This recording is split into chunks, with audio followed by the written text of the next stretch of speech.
Now the another parameter is acceleration. We have already discussed that when the body changes its position with respect to time, that's mean the body has some velocity.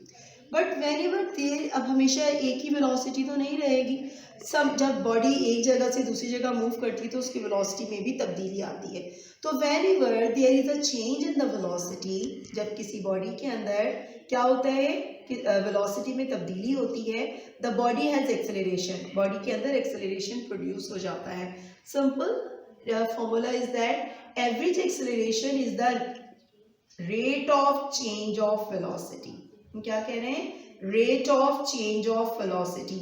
यानी कि ये point O है, starting point है. At point A the body have velocity v1, at point B the body have velocity a2. Body move from a to b, body जो है वो a से b की तरफ ट्रैवल कर रही है, a to b. तो एक्सेलरेशन क्या हो जाएगा? It's vector quantity delta v over delta t.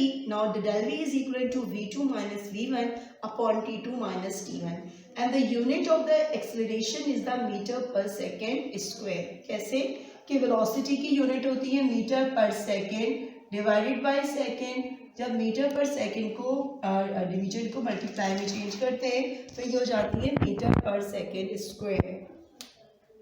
There are different type of acceleration. Number 1 uniform acceleration, number 2 average acceleration, number 3 instantaneous acceleration, number 4 centripetal acceleration, and number 5 is the tangential acceleration.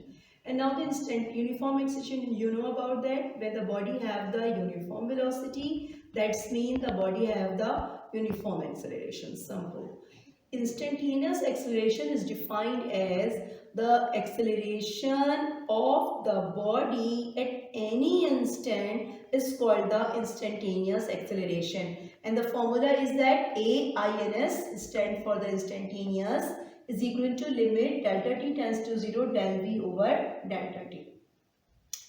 Now the centripetal acceleration means when the object move along the circular path, the body have the centripetal acceleration. Its value is the AC, centripetal acceleration. And tangential acceleration is perpendicular to this. This is the tangential acceleration. We have to be discussed the later on. बाद में हम इसे discuss करेंगे. Now the graphical representation is that if we plot the graph between the time and velocity, we have two different behaviors. The first graph shows that the uniform acceleration when after some time the velocity increases uniformly.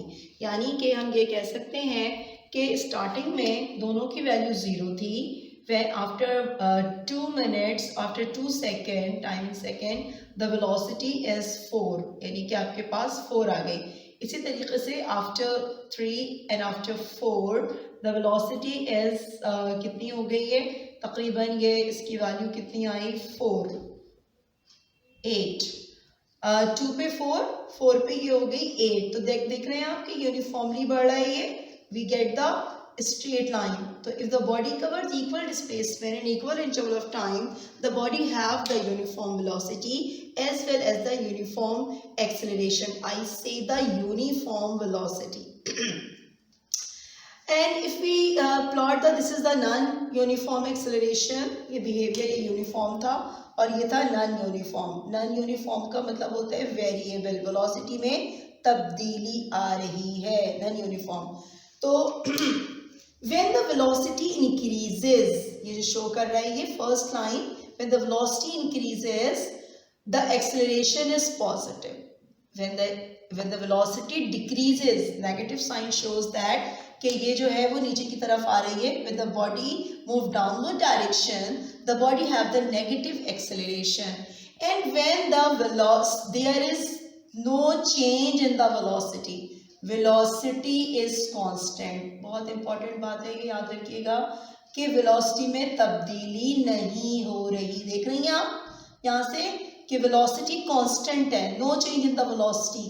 That's mean the acceleration is 0. तो क्योंकि definition ही यही है कि when there is a change in the velocity, that's mean the body have the acceleration, and the velocity is constant, the acceleration is 0. It's a very important point, students.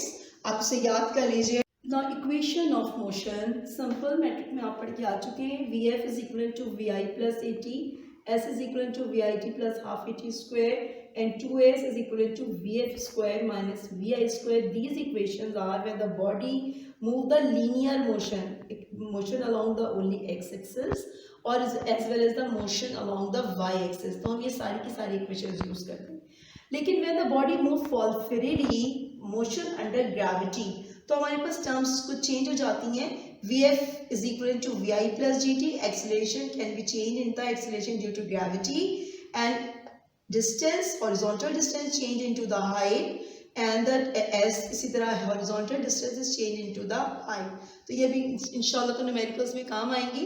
और laws of motion you are familiar. First law of motion about the when the object is in a state of rest, it remains in a state of rest unless we apply some force and change the position. Now when we apply some force, तो अभी हम बात कर रहे थे कि first law of motion क्या कहते हैं कि a body is in a state of rest, it remains in a state of rest unless we apply some force and change the position of the rest. Similarly, if the body is in moving, it always remains in motion unless we apply some force and change and stop the object to motion. तो ये simple first law of motion ये था. Second ये था कि the force is equal to the m into a, and third law of motion is that to every action there is equal and opposite reaction. f is equal to, यानी कि दोनों जब दोनों फोर्सेस जो होती हैं, एक्शन और reaction, both of the forces are same but it has the negative in direction. इसको भी हम डिटेल में पढ़ेंगे, जस्ट आपको बताना था. A car is waiting at a traffic signal, and when it turns green, the car starts ahead with a constant acceleration of 2 meters per second square. Question ये है कि एक ट्रैफिक सिग्नल है, वहाँ पे कार इंतज़ार कर रही है सिग्नल के ग्रीन होने का. The car starts ahead with a constant acceleration of 2 meters per second square. जैसे ही वो सिग्नल ग्रीन होता है, कार जो है वो 2 मीटर पर सेकेंड के कांस्टेंट एक्सेलरेशन, याद रखिएगा हम बात कर रहे हैं constant acceleration, car constant acceleration से मूव कर रही है 2 मीटर पर सेकेंड स्क्वायर से. एट द सेम टाइम उसी वक्त बस travelling with a constant speed, और बस जो है वो कैसे मूव कर रही है, कांस्टेंट स्पीड से पहले से चलती हुई चली आ रही है. उसको सिग्नल ग्रीन मिला और उसने कार को ओवरटेक करती हुई चली गई.